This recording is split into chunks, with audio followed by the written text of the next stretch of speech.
Young quarterback in the NFL, you don't want to be thrown out there too fast. Go with Trubisky, the veteran. He's been in big games before. And then if the young guy's on his tail, put him in later in the season. I feel like the overwhelming expectation is that's the direction they're going to go. But Mike Tomlin continues not to go there, at least not officially. Once again yesterday, he was asked if he's ready to make his decision at quarterback, and here's what he said.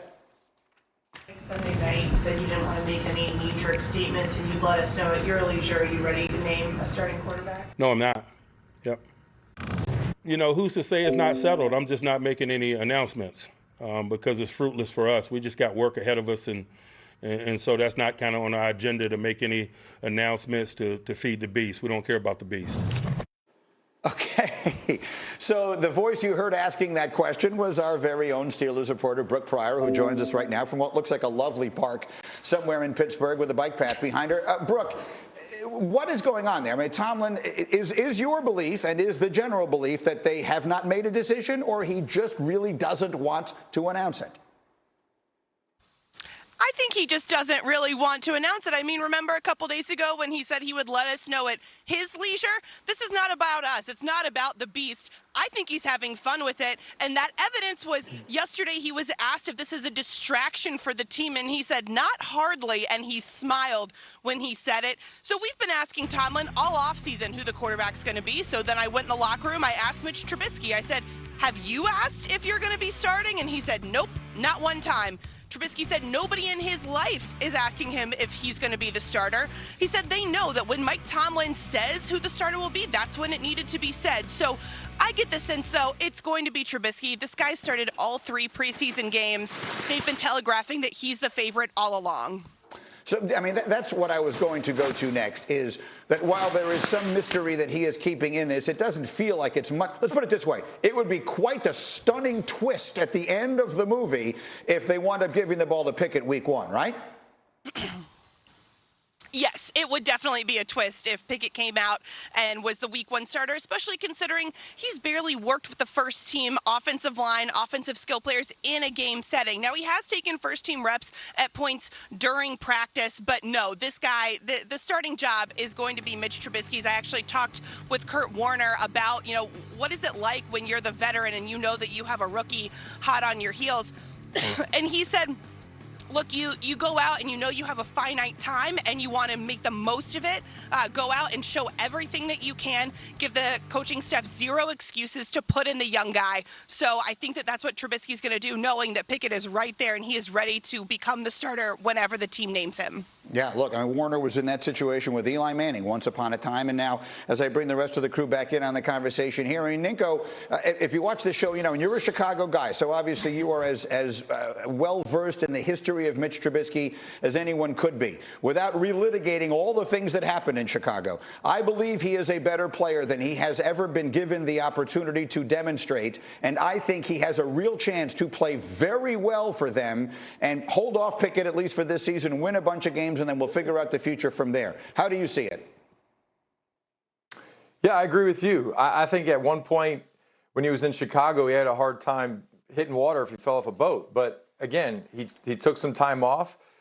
He went to Buffalo. He was a backup. He matured. He got better. And so I think that is a big deal when you mature as a player. When you're young and you're pushed into a big market and everyone's hounding on you and the pressure that he had on him, I mean, he played well in certain spots and then he didn't. So I think having that time, going to Buffalo, recharging the batteries, now has a second chance in a new place, a new environment, with a different roster that has a great running back. It's built different than Chicago. So I think that this is a great opportunity for him to have a second shot and rebounding his career and going in the right direction. What do you think, Kmart? And what is the sense you get from the people you talk to? The sense I've always gotten is that it would be Mitch Trubisky's job. That was the expectation when he was signed. And Kenny Pickett has flashed and he's performed well, and the fans clearly love him. But I don't think Mitch Trubisky's done anything to lose that job. I think in the preseason, it's very easy to get enamored with the new thing. The thing that we haven't seen, Mitch Trubisky has a long past, as you've mentioned, Greeny. We've seen the ups and downs. What we've seen from Kenny Pickett, guys seem like they're hyped when he's in the game, and that's great. It's against backups and against first and second teamers and stuff like that, vanilla offenses. We haven't seen Kenny Pickett in a real NFL game, regular season. We know that Mitch Trubisky can at least get you some games, get you some wins, and that's what the Steelers really need. And so, Brooke, as we let you go here, I mean, at this point, is Tomlin just shilling Inzer catnip? Is that what's going on here?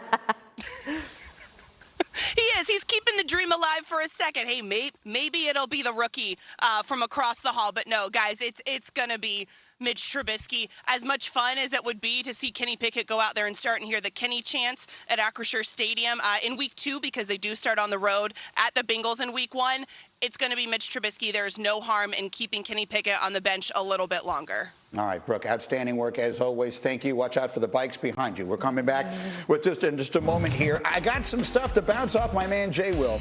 What does Kevin Durant's return to Brooklyn really mean for the Nets? Does a healthy Zion mean huge things in the Big East? And the marquee Sunday night matchup, week 1, will be Cowboys-Buccaneers. Yesterday, in his weekly radio appearance, Cowboys owner Jerry Jones talked about his team's narrative heading into the season.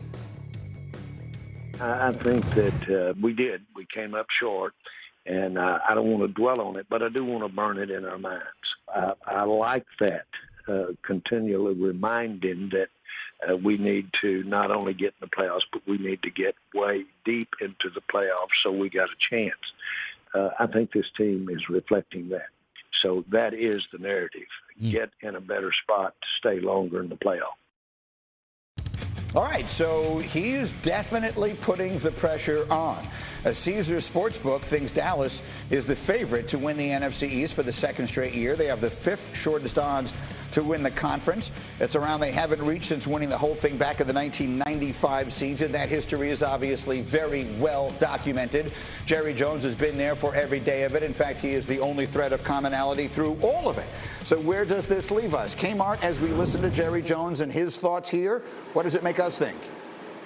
What more can Jerry say? This is him putting his team on notice, right? But I don't understand how anyone can feel this is the best Cowboys team or the Cowboys are in the best position. The only reason we're optimistic about the Cowboys is because of their quarterback, Dak Prescott, and because they play in the NFC East. That's why they're the favorite to win the division, because we don't know about Jalen Hurts yet. But every year, I think we keep expecting the Cowboys to live up to the billing of America's team. And each year, they find another way to disappoint. And Jerry, I mean, aside from saying Mike McCarthy is out of a job unless he wins, that's what he's saying. Well, I'd like to push back on pieces of that, but let me get Nink in here first quickly. When Jerry Jones puts the pressure on this team, he says this is a team that is ready to stay in the playoffs, stay longer in the playoffs, get deep into the playoffs. Is it, Ninko, is this a team that is ready to do that? I don't think so. I think that Jerry Jones he's saying exactly what he's supposed to say as the owner of the Dallas Cowboys. If a player turns on the television and you see Jerry Jones say, well, the Dallas Cowboys, I expect to be a second to the Philadelphia Eagles and, this playoff run because of our offensive line struggles and our receiving core is a lot less stacked as they were last year. Like, he's not going to say that. He's going to say, we're ready to go. We got the quarterback. We got the running backs. He's going to say all that stuff. So, again, he's boosted his team up. He's trying to give him some confidence. But in the back of the head, he probably knows they're going to struggle a little bit. Well, okay, struggle a little bit is reasonable. I agree. I don't think they are a juggernaut.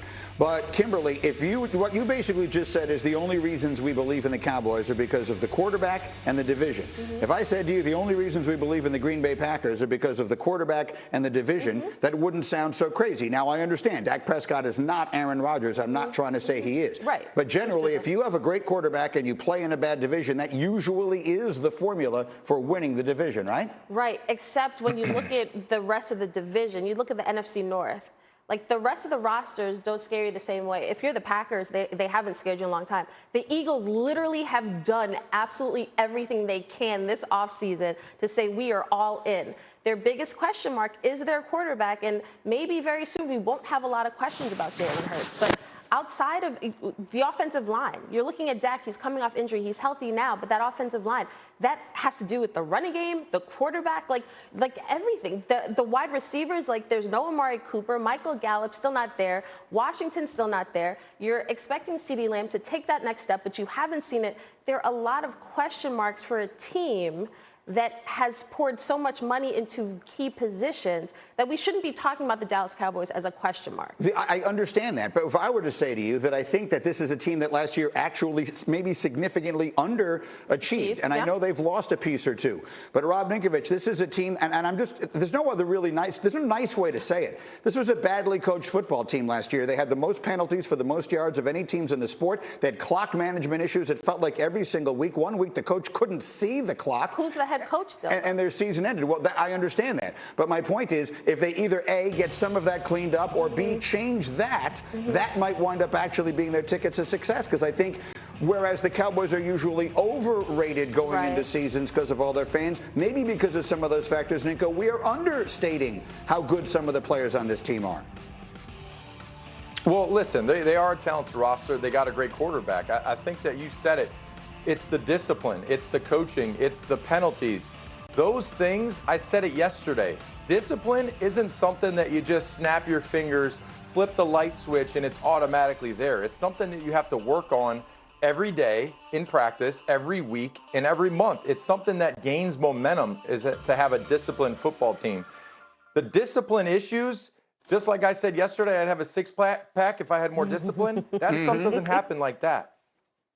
No, it's stuff that you do every